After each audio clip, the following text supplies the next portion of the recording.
الصلاة والسلام عليك يا رسول الله عليك يا حبيب الله عليك يا نبي الله.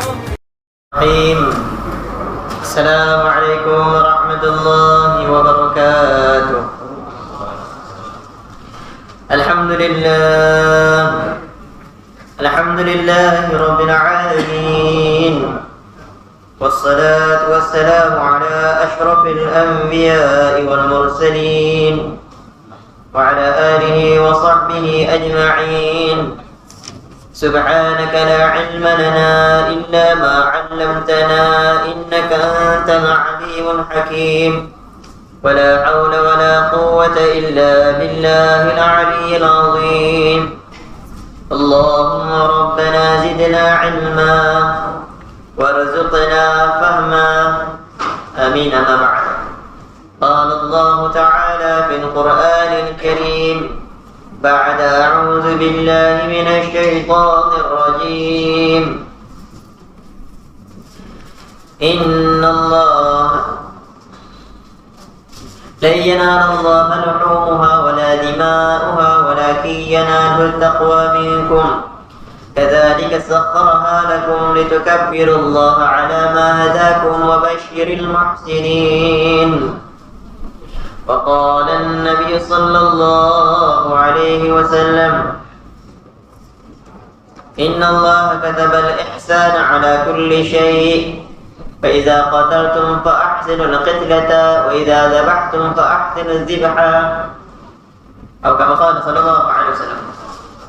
Alhamdulillah, para jemaah muslimin dan muslimat yang saya hormati rahimakumullah.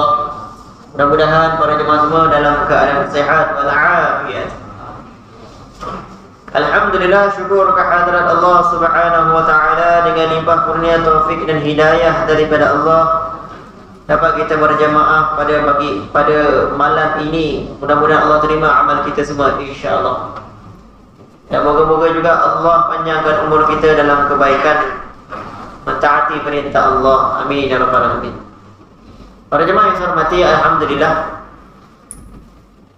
tak berapa lama lagi kita akan masuk bulan Zulhijjah. Satu bulan yang sangat besar juga di sisi Allah Subhanahu wa taala, sebagaimana bulan-bulan haram yang lain.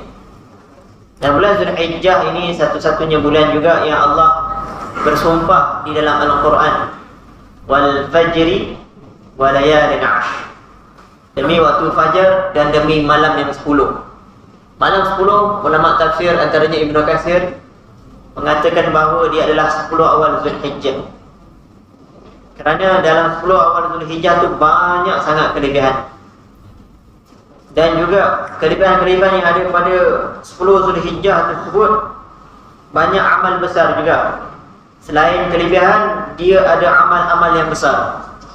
Antara amal yang besar yang ada dalam bulan Zulhijjah antaranya adalah haji lah. Yang mana dalam ibadat haji ni terkumpul segala amal. Dalam ibadah haji terkumpul segala amal ibadat. Dalam amal haji ada solat, dalam amal haji ada tawaf, dalam ibadah haji ada sa'i.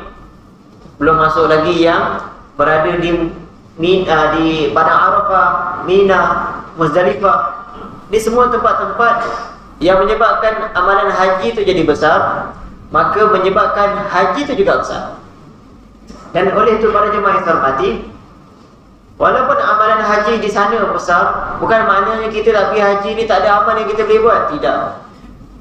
Sebab tu hari itu disebut 10 umum saja, 10 hari, 10 malam. Maka dan ada logiknya kenapa Allah bersumpah dengan 10 malam. Walayalin 'ashr, malam yang 10. Kenapa dia tak wa naharin 'ashr, malam siang yang 10? Sebab Nabi kita berkata bermulanya hari yang baru adalah maghrib, bukan pukul 12 Kita 000 masuk hari baru. Itu bukan. Itu sistem pengiraan barat. Islam kira daripada maghrib. Tenggelam matahari adalah masuk hari yang baru. Maka sebab tu kena sebut malam. Malam apa, malam apa, malam apa. Tapi orang kita malam Jumaat je dia nampak. Jadi oleh itu para jemaah yang saya hormati, besarnya bulan-bulan bulan Zulhijjah ni, antara kelebihan yang saya nak sebut, Nabi SAW pernah bersabda dalam sebuah hadis. Antaranya Nabi beritahu, ma min ayyamin al-a'mal as-salih fiha ahabbu ila Allah min hadhihi al-ayyam, yani ayyam al-'ashr. Qalu ya Rasulullah wal jihad fi sabilillah illa rajulun kharaja bi nafsihi wa malihi falam yarji' min dhalika bi syai'in. Hadis ini riwayat daripada Sayyidina Ibn Abbas radhiyallahu anhuma. Nabi sallallahu alaihi wasallam bersabda, tidak ada mana-mana hari yang mana amal salih yang dilakukan pada hari tersebut lebih dicintai oleh Allah daripada hari ini, iaitu Nabi kata 10 hari tersebut. Maka sahabat bertanya, ya Rasulullah, adakah amal 10 hari itu melebihi jihad sekalipun? Maka jawab Nabi, ya, melebihi jihad. Melainkan seorang yang keluar daripada rumah dia untuk pergi berjihad dengan bawa dirinya, hartanya, dan dia tak balik-balik, barulah dia punya amalan jihad tadi mengatasi 10 Zulhijjah tadi. Maknanya mati syahid, barulah mengatasi 10 Zulhijjah. Kalau dia balik, tak kira lagi. Maknanya besar 10 Zulhijjah tu. Amal soleh, Nabi sebut amal soleh je. Maka termasuklah apa saja amal soleh dalam tu. Semayang pun amal soleh, puasa pun amal soleh, sedekah pun amal soleh, buat baik, silaturahim, duduk dalam masjid, niat etika, dengar kuliah, semua amal soleh. Ni akan masuk minggu depan, tak silap saya, insya-Allah. Hari ni 24 Zulkaadah. Maknanya lagi 6 hari, insya-Allah. Jadi oleh itu para jemaah yang saya hormati, rebutlah peluang ini untuk kita berlumba-lumba beramal saleh sebanyak mungkin, mengikut kemampuan masing-masing. Kalau mampu, puasalah, itu yang terbaik. Ada sahabat yang puasa daripada 1 Zulhijjah sampai 9 Zulhijjah ada. Antaranya Abdullah bin Umar radhiyallahu anhu. Tidak ada waris daripada Nabi, tak adalah, tapi sahabat dia buat. Maknanya benda tu boleh buat. Siapa rajin, puasalah. Paling kurang kalau tak boleh puasa daripada 1 sampai 9, ambil hari 8 Zulhijjah, yang dipanggil hari Tarwiyah. Hari Tarwiyah, hari yang mana jemaah haji bersiap-siap untuk pergi ke Arafah. Tapi dulu dipanggil Tarwiyah tu sebab jemaah haji masa dulu dia kena bawa bekal. Bekal apa? Bekal air. Bekatan bekal air tu dalam bahasa Arab dia panggil yartauna. Yartauna maksud ambil air bungkus, simpanlah bekas kulit mereka untuk dibawa ke tempat Arafah, sebab ketika itu kekurangan air. Dan ada juga yang mengatakan maksud tarwiyah ialah beri minum pada unta, siap-siap nak berjalan. Itu juga ada makna. Ada juga kata makna yang tarwiyah ialah hari ke-8 Zulhijjah, ialah hari yang mana Nabi Ibrahim bermimpi melihat Allah perintahkan sembelih anak dia. Semua tarwiyah tu ada makna perkataan, semua tiga-tiga yang disebutkan tadi. Nabi Ibrahim kan dia mimpi dulu baru buat. Dia buat tu 10 Zulhijjah. Jadi para jemaah yang hormati, itu hari tarwiyah. Siapa mampu silakan amal. Maka siapa yang puasa tarwiyah termasuklah tadi, amal dia besar. Tapi kalau 8 Zulhijjah pun tak boleh. Ada lagi last 9 Zulhijjah. Maka ni saya nak mengajak semua depan saya ni, termasuk diri saya, marilah kita berpuasa 9 Zulhijjah.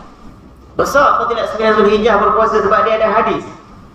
Antara hadis yang menceritakan tentang berpuasa 9 Zulhijjah ialah sebagaimana yang diriwayatkan oleh sahabat, iaitu saya lupa nama sahabat. Abi Qatadah Al-Harith bin Rabi'i, nama sahabat tu. Abi Qatadah Al-Harith bin Rabi'i radhiyallahu anhu, beliau meriwayatkan hadis, ada sahabat tanya pada Nabi sallallahu alaihi wasallam mengenai puasa 9 Zulhijjah. Maka Nabi kata, aku berharap Allah mengampunkan dosaku setahun yang lepas dan setahun yang akan datang. Hadis riwayat Imam Muslim, ada sahih. Jadi oleh itu, siapa yang puasa 9 Zulhijjah, dia akan dapat 2 keampunan dosa. 2 tahun. Setahun yang lepas dan setahun yang akan datang. Banyak tu. Kita yang terlepas punya pun tak settle lagi punya dosa. Bertaubatlah maksud saya. Ini baru yang akan datang. Allah bagi package sekali bila kita puasa 9 Zulhijjah. Sebab tu saya nak mengajak semua, buatlah. Sebab ini peluang yang Allah bagi kita, jarang-jarang kita puasa. Maka ambillah peluang 9 Zulhijjah untuk berpuasa. Itu kelebihan yang yang terdapat dalam hadis. Dan untuk setahun yang akan datang keampunan dosa, maka ini dibincang oleh ulama. Apa maksudnya? Ada sebagian ulama kata tahun depannya, setahun tu diberi taufik oleh Allah untuk dia tidak buat dosa. Maknanya dia akan terlintas untuk buat baik je setahun seterusnya. Dia kalau terlintas benda tak baik, automatik tiba-tiba teringat nak buat baik. Macam tu. Selamatlah daripada buat dosa. Ataupun kalau dia terbuat dosa sebab dia manusia biasa, maka Allah akan beri hidayah, petunjuk kepada dia untuk segera bertaubat. Maka seolah-olah sama macam tak ada buat dosa juga. Ini kita nak. Itu yang ada pada 9 Zulhijjah. Kemudian apa lagi kelebihan yang ada pada 9 Zulhijjah? Hadis riwayat dari Sayyidah Aisyah radhiyallahu anha riwayat Imam Muslim. Kata Aisyah, Nabi sallallahu alaihi wasallam bersabda, tidak ada mana-mana hari yang lebih ramai Allah bebaskan hamba-Nya daripada api neraka lebih daripada hari Arafah, 9 Zulhijjah. Kerana ketika itu Allah akan hampir dan Allah akan berkata kepada malaikat dengan berbangga, apa yang mereka nak? Yang orang yang dilepaskan daripada api neraka tadi, apa yang mereka nak? Allah tanya kepada malaikat. Sebab Allah nak bangga depan malaikat. Ini kelebihan. Jadi dua kelebihan yang saya sebut. Dosa diampunkan 2 tahun, Allah bebaskan ramai hamba daripada api neraka. Dan hari itulah hari yang syaitan paling menyesal. Hari yang syaitan paling sedih. Kerana ramainya hamba Allah dibebaskan daripada api neraka. Dan inilah salah satu cara macam mana kita nak bully syaitan. Bukan bully lah. Maksud saya ialah kita nak balas balik kepada dia dengan dibebaskan hamba seramai mungkin pada hari 9 Zulhijjah dengan kita berpuasa. Harap-harap nama kita terkeluar daripada senarai ahli neraka.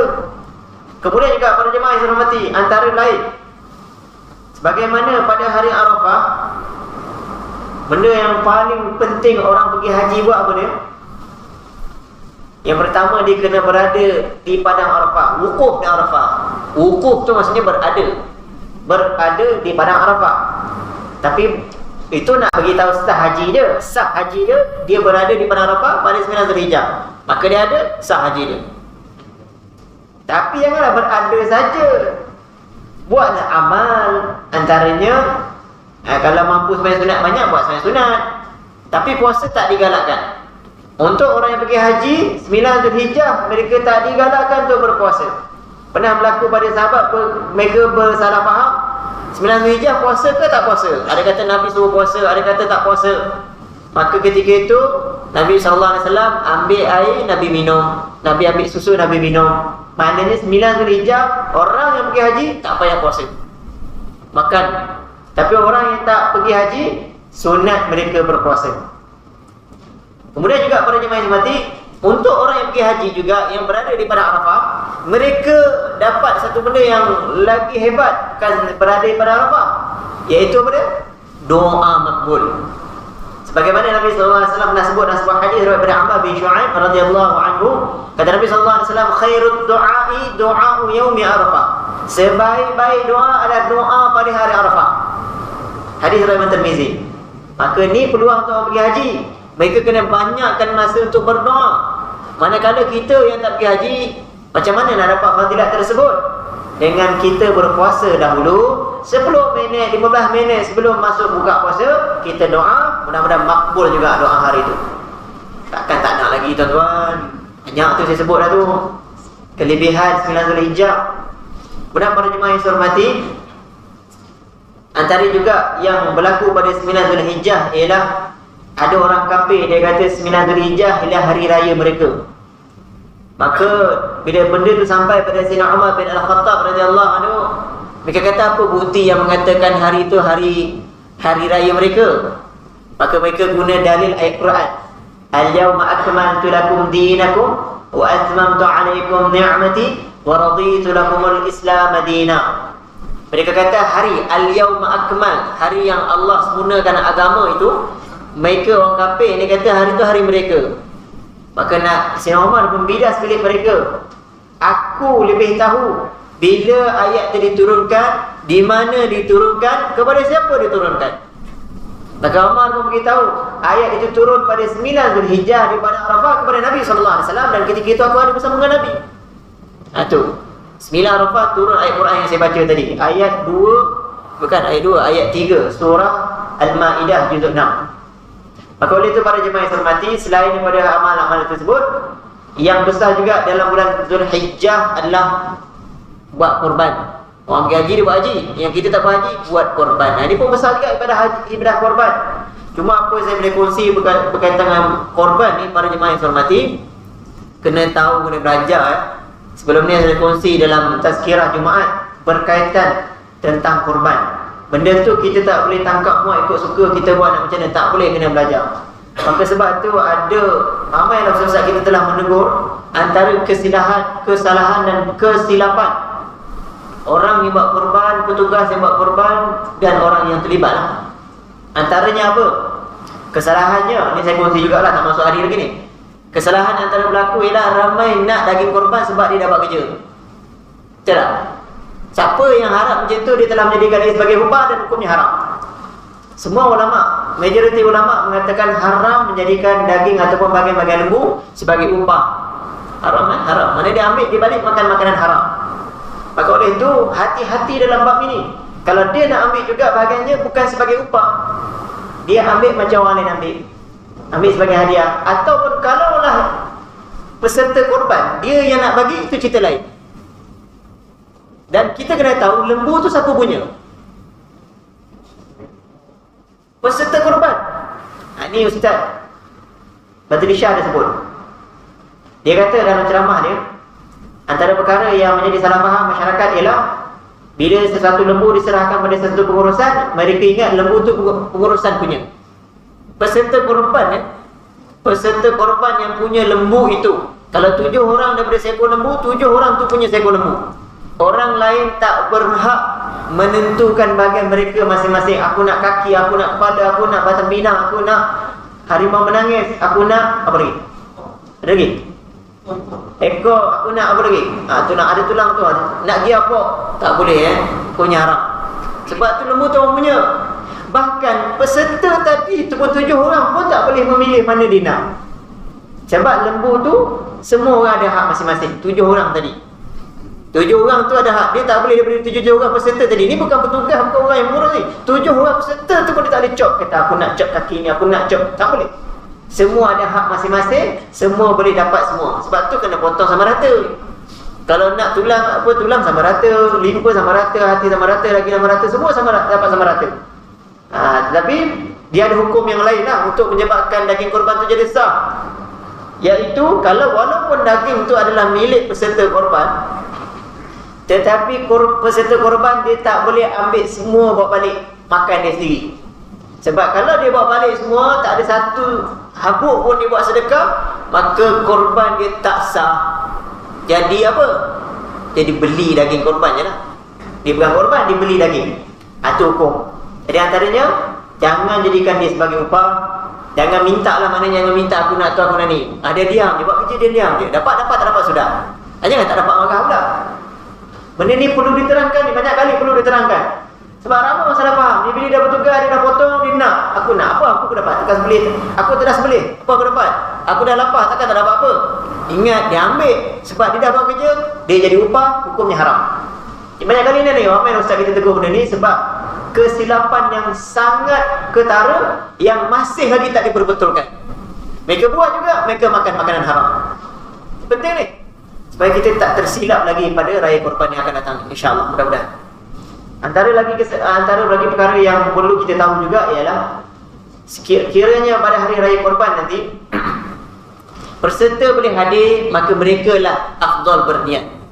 Cuma biasanya kita minta tukang sembelih berniat lagi kan. Peserta tukang sembelih akan baca nama sekian-sekian, kemudian tukang sembelih akan niat pula untuk peserta tadi. Itu boleh hukumnya harus. Tapi kalau lah peserta tu memang boleh hadir ketika hari sembelih, hari raya korban, dia memang boleh datang, mereka lebih dituntut untuk berniat untuk korban mereka. Mereka sendiri, mereka boleh hadir, mereka tengok lembu, mereka itulah yang berniat. Sebab tu korban mereka. Itu yang penting. Jadi oleh itu, perbetulkan benda ni, jangan kita salah faham. Dan yang kesalahan yang seterusnya adalah pembahagian daging korban tu jangan dicampurkan ke semuanya. Tapi alhamdulillah nak majlis kita ni, saya tengok dah ada canggih lah, dah cekap bab ni. Ada setengah tempat dikumpul longgok semua lembu sekali. Lembu 1, lembu 2, lembu 3. Contoh 3 ekor lembu kan. 3 ekor lembu ni disembelih, dilapah, tak boleh terus dikumpulkan satu tempat. 3 ni tak boleh. Sebab apa?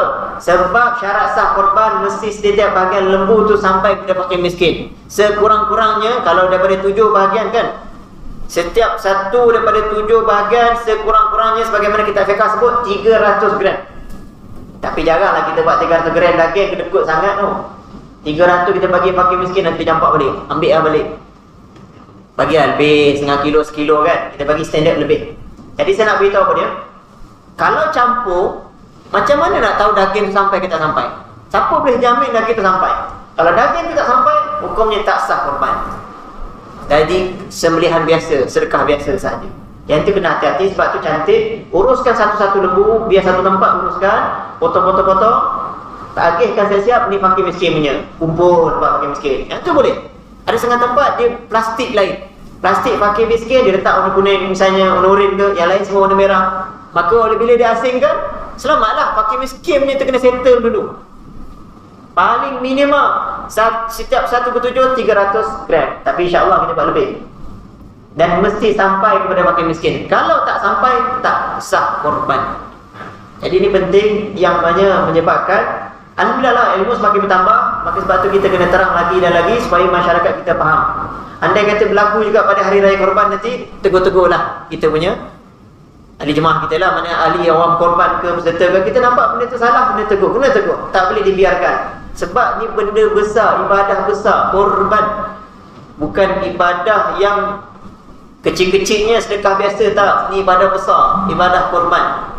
Jadi mudah-mudahan lah apa yang kita buat pada raya tahun ni, insya-Allah moga-moga Allah terima.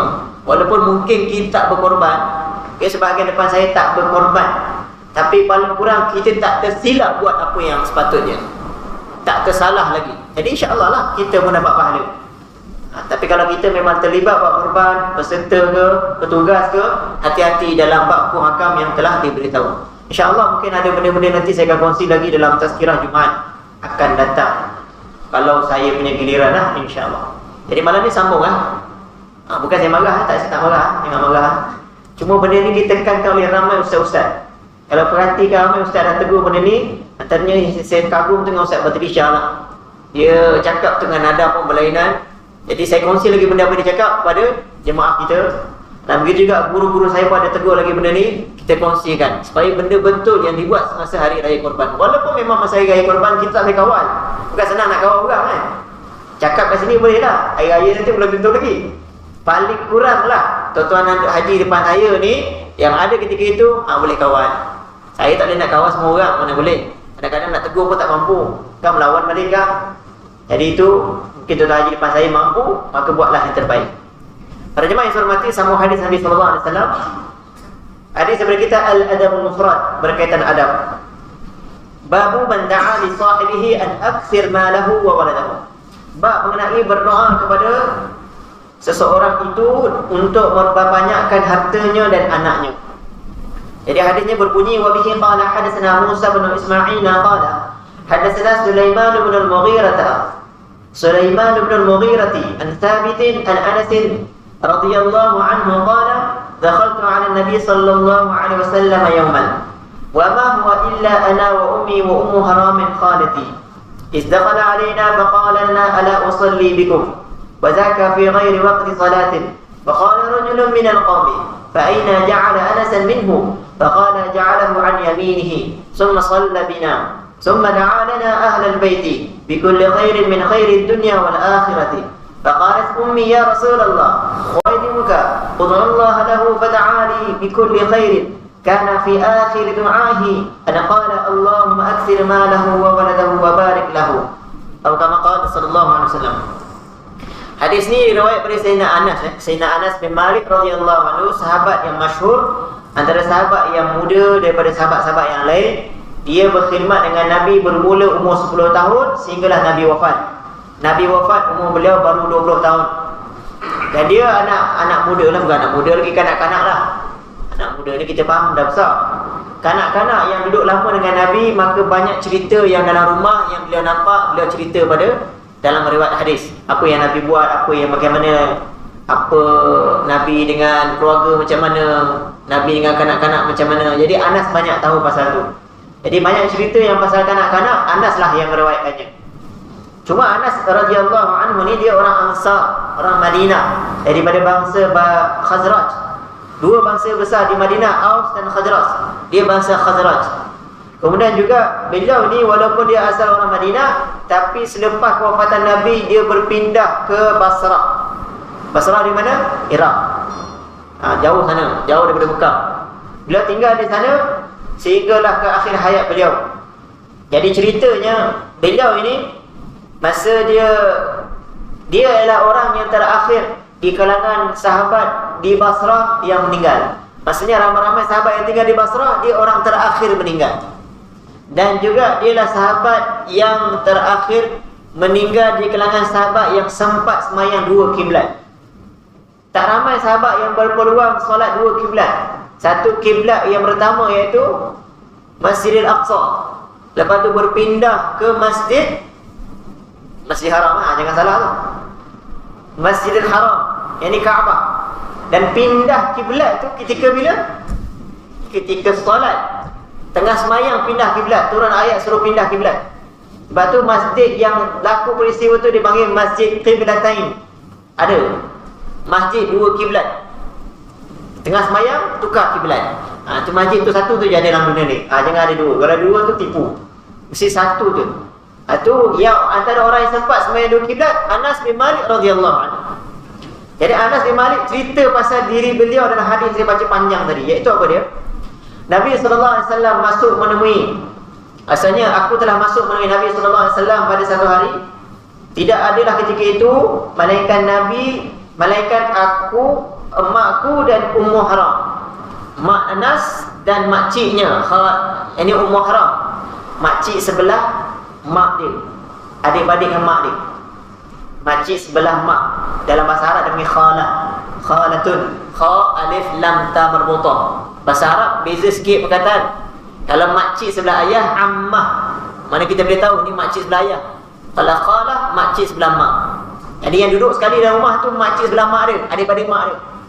Duduk dalam rumah, Nabi ada dan dua orang tadi perempuan bersama dengan Anas. Mana 4 orang dalam rumah. Nabi masuk, maka Nabi telah bertanya kepada mereka, bertanya telah kepada kami, yang ditanya pada semua yang ada rumah, boleh tak aku semayangkan kamu? Maksudnya apa? Boleh tak aku semayang rumah ni bagi pihak kamu? Ada dua mana? Adakah Nabi semayang berjemaah ataupun Nabi semayang seorang-seorang? Dua-dua maktub, dua-dua ada. Dan apakah solat tersebut? Sebagaimana Anas bin Malik beritahu, itu bukan pada waktu solat fardu. Yang ni solat biasa. Yang inilah dikatakan solat hajat. Daripada hadis ni juga boleh faham, boleh seseorang itu semayang hajat ataupun semayang sunat berjemaah. Sebab ketika itu ada orang tanya, di manakah Anas diletakkan ketika itu? Anas duduk mana masa Nabi solat? Maka Anas beritahu, Nabi meletakkannya di sebelah kanan Nabi. Nabi semayang duduk sebelah kanan. Dia jadi makmum lah. Maknanya boleh semayang sunat berjemaah. Ini tertolaklah dakwaan setengah orang yang mengatakan tak boleh semayang sunat berjemaah. Antaranya solat hajat tak boleh berjemaah. Ya, ada pendapat lain. Jadi oleh itu terjawab dengan apa yang dibawa oleh Nabi SAW. Cuma masyhur yang kita boleh buat solat jemaah adalah di bulan Ramadan, iaitu solat sunat tarawih dan solat sunat witir. Selain daripada itu jarang kita buat berjemaah. Cuma kita kat Malaysia ni insya-Allah tak ada masalah lah nak buat solat sunat jemaah. Di luar negara jangan tau. Jangan sembarangan kita nak buat. Jadi silap-silap kita bergaduh pula dengan orang. Contoh tiba-tiba kita nak buat solat hajat berjemaah, jangan.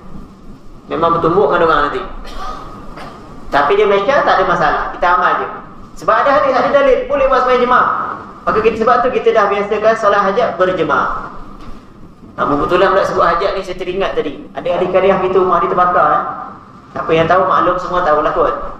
Cuma apa yang saya boleh buat, sama-sama doakan beliau lah. Semoga Allah ganti harta yang lebih baik. Siapa mampu sedekah bagilah dulu pada tuan punya yang duduk di situ, iaitu Encik Fairuz. Ya, dia pergi menunaikan haji bersama isteri dia pergi haji sekarang ni. Saya pun tak tahu dia pergi haji. Jadi yang ada ke anak dia kan. Jadi siapa-siapa ada rezeki lebih tu boleh dahulu jumpa anak dia ada. Yang lain tu harta kita boleh tengok lah rumah tu habis dah. Memang cepat betul terbakar tadi. Allahu Akbar. Ujian lah ujian. Kita yang tengok mata berat memandang, orang yang hadap tu lagilah. Maka bantulah apa yang kita boleh bantu. Sekurang-kurangnya doa lah. mana tahu Allah ganti lebih baik.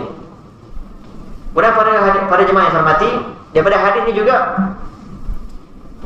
ada sahabat, ada ulama kata ketika itu solat yang Nabi buat solat fardu.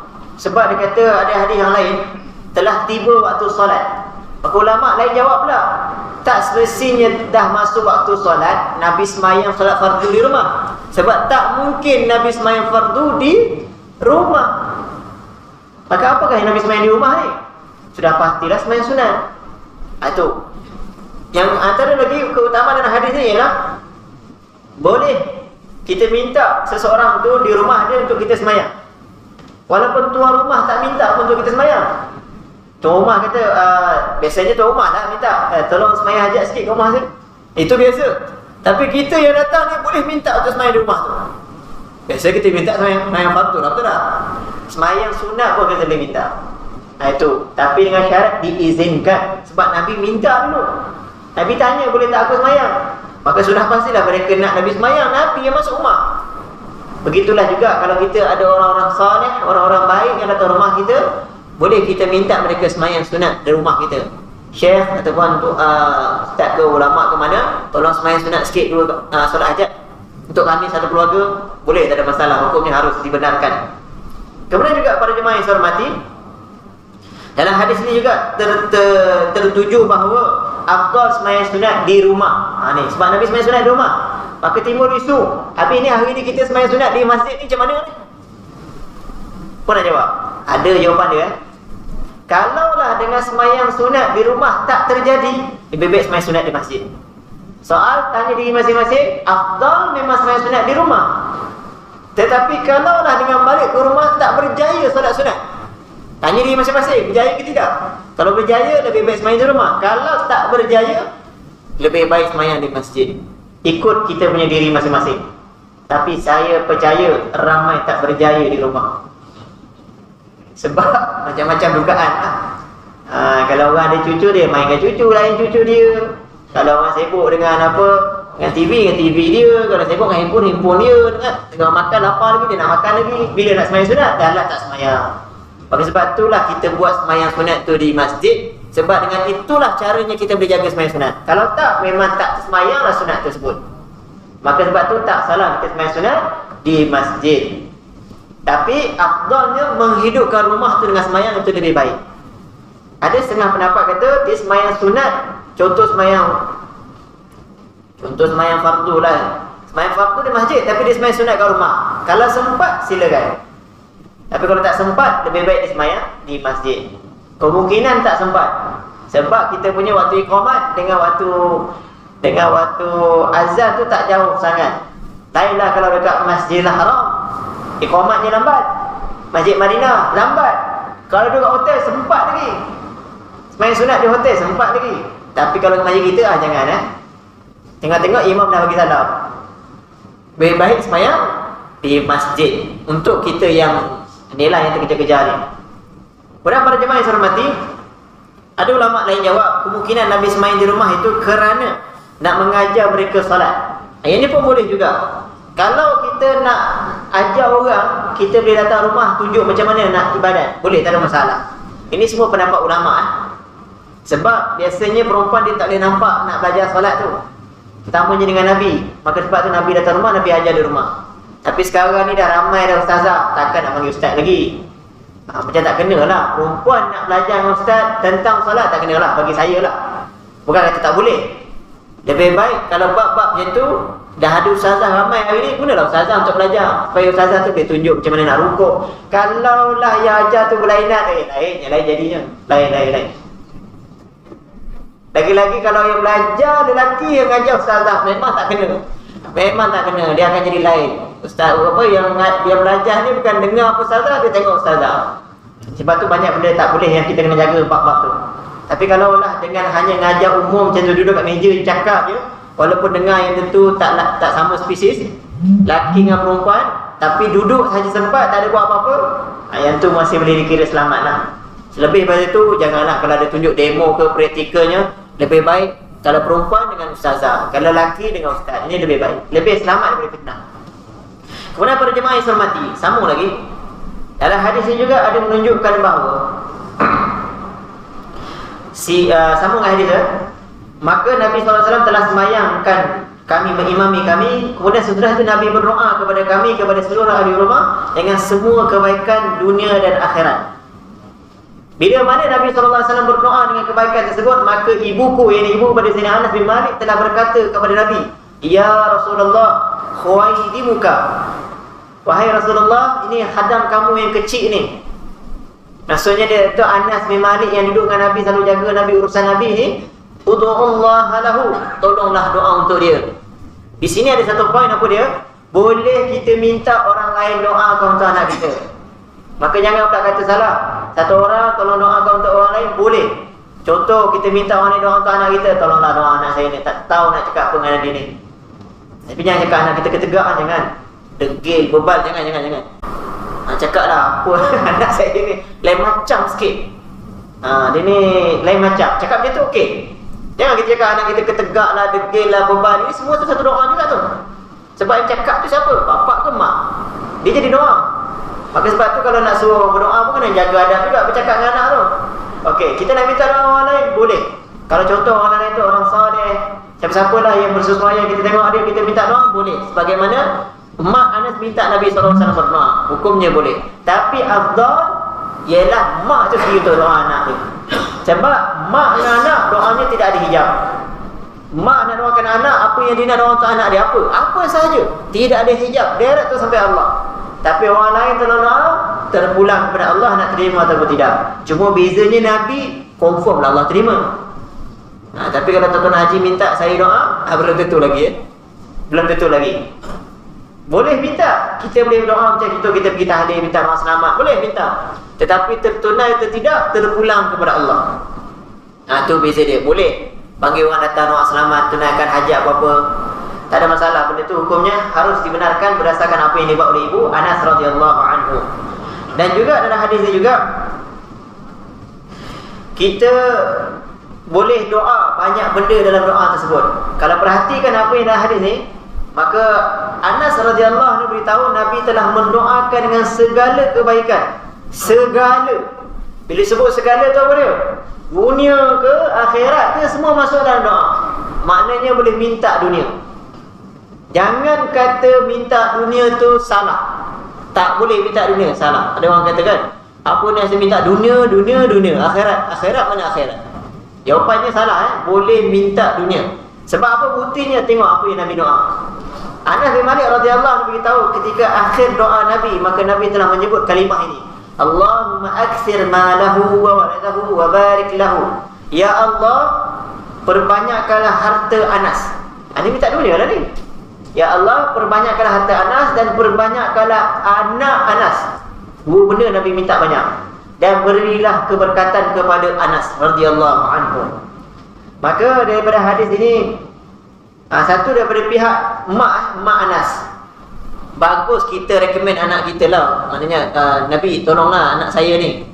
Boleh minta macam tu, boleh. Sebagaimana mak Anas minta dengan Nabi ni, anak ni tolonglah doa sikit. Boleh ke depan ke anak tu, perbuatan tu tak salah kalau dalam hal-hal kebaikan, tidak menjadi satu kesalahan. Jangan pula orang kata dekialah, ingat dia dua jadi anak. Jangan cakap macam tu Benda baik ke depan kan anak, bagus. Contohlah macam contoh,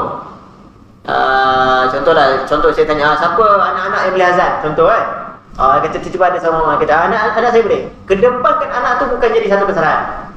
Jangan pula yang lain tu pula mengata dah tu nak tunjuk anak dia tu. Tak dalam perbuatan tersebut adalah dibenarkan dalam Islam sebagaimana mak Anas buat begitu. Cuma kalau kita rasa segan, tak payahlah buat. Dan doa yang Nabi SAW doa kepada Anas bin Malik radhiyallahu anhu, satu Nabi doa untuk keluarga Anas. Memang banyak Nabi doa. Ada sebut panjang lah apa yang Nabi doa untuk Anas bin Malik radhiyallahu anhu. Cuma yang hujung doa tu, Nabi kalau ikut Alamah Aini rahmatullahi alaih, Nabi doa 3 perkara untuk Anas bin Malik radhiyallahu anhu. Yang pertama, minta banyak harta. Jadi minta banyak harta boleh, hukumnya harus. Hatta berdoa depan Kaabah sekalipun. Satu orang duduk depan Kaabah pergi haji misalnya, dapat pergi umrah. Depan haji tu nak minta apa? Mintalah, sebab tu memang waktu tu minta. Pada Arafah nak minta apa? Mintalah. Nak minta kaya, boleh minta kaya, tak salah pun. Mintalah. tapi jangan lupa minta akhirat. Minta dunia banyak mana mintalah, tapi jangan lupa minta akhirat. Sebab benda yang paling penting akhirat. Ni minta dunia semua sebut, akhirat tak ada. Janganlah begitu Minta akhirat tu maksudnya minta selamat daripada api neraka, minta masuk syurga, minta selamat daripada azab kubur, minta dapat jawab soalan kubur, minta dipermudahkan hisab, minta mizan, diberatkan amal timbangan baik. Itu semua minta akhirat. Tapi kalau nak selit minta dunia boleh. Ya Allah, bagilah saya kaya. Boleh, tak ada masalah. Tapi jangan doa yang pelik-pelik. Ya Allah, bagilah aku orang yang paling kaya dalam meroboh sempak. Tak boleh, tak boleh. Minta umum saja boleh. Jadi dengan azan dulu, jadi saya sambung sikit lepas azan.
Para jemaah yang saya hormati, sambung sikit lagi Antara benda yang disebut oleh Nabi SAW dalam hadis ini ialah Nabi berdoa 3 perkara mengikut yang disebut oleh Al-Ma'aini rahmatullahi alaih dalam kitab beliau Umdatul Qari. Jadi beliau berkata, perkara pertama yang berdoa adalah minta Anas bin Malik diperbanyakkan harta. Dan doa Nabi makbul.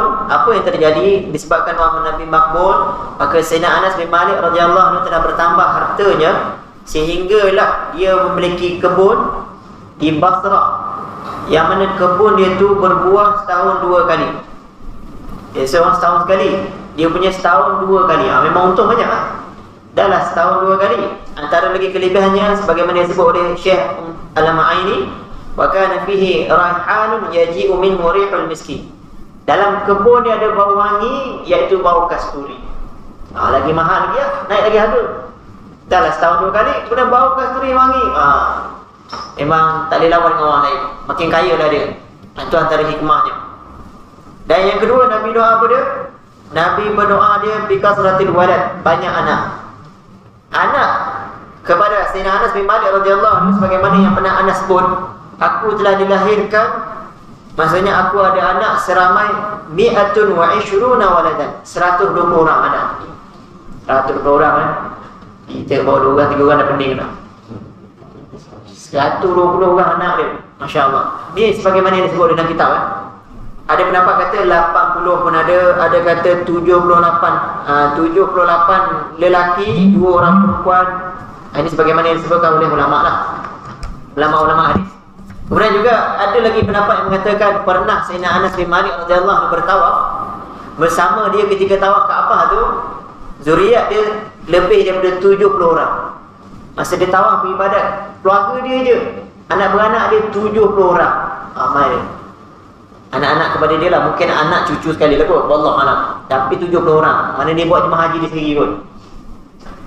Jadi oleh itu para jemaah yang saya hormati, ini kelebihan makbul doa daripada Nabi SAW, yang kita pun tak salah nak doa benda-benda ni. Doa minta banyak harta, minta banyak anak, tak salah pun. Tapi yang kedua, minta banyak anak ni ramai orang tak berani doa. Minta ada anak je lah. Ramai anak tak berani sekarang ni, risau. Tak cukup rezeki lah, tak cukup duit lah. Tapi kalau kita yakin betul dengan Allah, setiap anak tu ada rezeki masing-masing. Setiap anak tu ada rezeki dia masing-masing, jangan risau. Memanglah kita keperluan kita tengok duit banyak tu je, tapi Allah ada je rezeki untuk mereka. Dengan syarat kita yakinlah dengan Allah. Jagalah kita punya hubungan dengan Allah, solat jangan tinggal, rezeki tetap pergi cari. Tapi rezeki pasti ada untuk mereka, yakinlah. Benda ni saya tak tengok kat orang lain pun, saya tengok kat diri saya sendiri pun saya dah nampak dah. Memang ada setiap anak tu Allah tulis rezeki dia masing-masing. Daripada mula bernikah, risau tak cukup duit, tapi Allah tambah. Maknanya rezeki tu bukan kerja, bukan kita pergi cari duit, bukan. Memang Allah dah tulis dah untuk mereka tu sendiri rezeki untuk mereka. Jadi kita ni hanya penyebab sahaja, pergi cari. Tapi Allah dah tulis untuk mereka. Kemudian yang ketiga, Nabi doa untuk apa? Nabi doa keberkatan. Untuk anak apa? Keberkatan yang dapat oleh Anas ialah keberkatan umur, iaitu umur beliau panjang. Sebagaimana ada riwayat beritahu antara keberkatan umur Sayyidina Anas ni, umur dia pernah ada riwayat kata umur dia mencecah 119 tahun. Panjang juga, 119. Ada kata 103 tahun, ada kata 110 tahun, ada kata 107. Tapi maknanya semua kata 100 lebih. Hebatlah, 100 lebih. Ini nak cecah 70 bukan senang tau. Tu ada ahli karya kita sampai 70 tu hebatlah. 70 dah sampai 80 pun ada ahli karya kita, hebat betul lah. Kagumlah saya. Saya ni belum tentu lagi boleh sampai ke sana tak. Kadang-kadang kita tengok orang keliling kita umur 50 pun dah diuji oleh Allah, dan 40 pun diuji oleh Allah. Jadi untung mereka yang umur panjang dalam kebaikan. Bukan umur panjang je tau. Umur panjang dalam ketaatan tu penting. Umur panjang tapi buat baik, jaga diri pada buat dosa, amal ibadat bertambah. Itu yang kita nak. Jangan umur panjang, ada umur panjang tapi tak berubah juga orang. Masih moha-moha lagi, umur panjang, rasa diri masih hebat lagi. Ini masih tak betul lah. Biar kita umur panjang tapi makin bertambah amal. Bertambah amal tu maksudnya tak macam dulu, ada perubahan hidup. Dulu tak macam ni, tapi makin hujung umur makin baik. Itu yang kita nak. Dan lebih lagi kita berharap mati itu husnul khatimah. Ini kita semua nak. Dan kata lagi pengarang kitab ini, dalam hadis ini juga dah menunjukkan bahawa harus minta banyak anak, minta banyak harta. Kalaulah ada orang tiba-tiba mengatakan bahawa tak boleh minta dunia, sebab ada hadis yang Nabi kata, siapa beriman dengan aku dan benarkan apa yang aku bawa, hendaklah dia kurangkan harta dan anak. Maka ulama jawab balik. Antara yang jawab tu Syekh Daudi, dia kata ni tak betul. Sebab apa dia kata tak betul? Sebab Nabi SAW sendiri menggalakkan bernikah. Mana tujuan nikah tu apa? Terdapat zuriat. Jadi kalau nikah tu tak dapat zuriat, hanya sekadar berpasangan 2 orang, apa faedah anak tadi? Maka tak betul lah yang kata tak boleh ramai anak. Dan begitu juga tak betul lah mereka yang, sebab bila bernikah sudah pasti kita perlukan rezeki, perlukan keperluan hidup. Maka mencari keperluan itu juga adalah sunnah, bukanlah satu benda yang tak sepatutnya. Cuma setiap individu tak sama lah. Ada orang ada tambah harta, dia okey je, tak ada masalah. Dia kaya tapi semayang okey, semua okey. Tapi ada orang tambah harta makin jauh daripada Allah. Maka kita mintalah harta tu yang berkat. Bertambah harta tapi kita sama, tak berubah. Semayang ke tak semayang, puasa tak puasa, kita punya jemaah tak tinggal, maka okey. Kalau lagi sempat tu macam dapat datang kuliah, lagi terbaik lah. Sibuk bisnes apa semua, tapi kuliah tak pernah ambil, ni memang terbaik lah. Ada orang tak ada settle bisnes, belum tentu dapat bagi masa untuk berjemaah, belum tentu. Jadi mudah-mudahan Allah guna umur kita dalam kebaikan. Dan juga kenapa dalam hadis ni Nabi SAW mendoakan Tok Anas ni sebab antara hikmahnya mukjizat lah. Allah beri ilham kepada Nabi bahawa Anas ni akan dapat sekian jadi macam ni kehidupan dia. Cuma perbuatan doa tu sendiri adalah boleh. Kita berusaha lah mana yang kita boleh minta. Minta je dengan Allah. Dan sebelum ni saya pernah sebut juga ada berdoa pada dia, jangan minta secara khusus walaupun minta akhirat. Walaupun minta syurga. Tak boleh minta secara detail. Sebagaimana pernah ada disebutkan dalam hadis, ada satu orang lelaki tu dia berdoa, ya Allah kurniakan aku mahligai putih.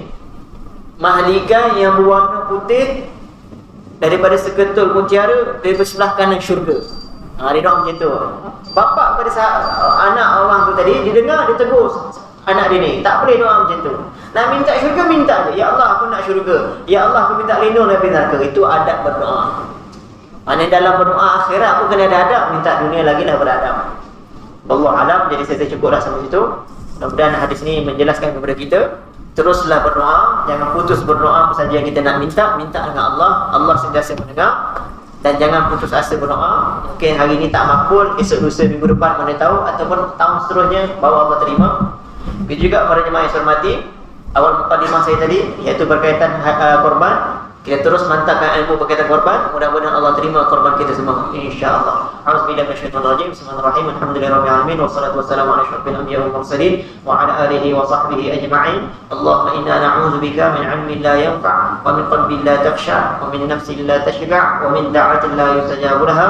Allahumma arina al-haqqa haqqan warzuqna ittiba'a wa arina al-batila batilan warzuqna ijtinaba. Rabbana atina fid dunya hasanah wa fil akhirati hasanah wa qina adzabannar. Sallallahu ala sayyidina Muhammad walhamdulillahi rabbil alamin. Subhanakallahumma wa bihamdika asyhadu an la ilaha illa anta astaghfiruka wa atubu ilaik. Assalamualaikum warahmatullahi wabarakatuh. Jazakallah.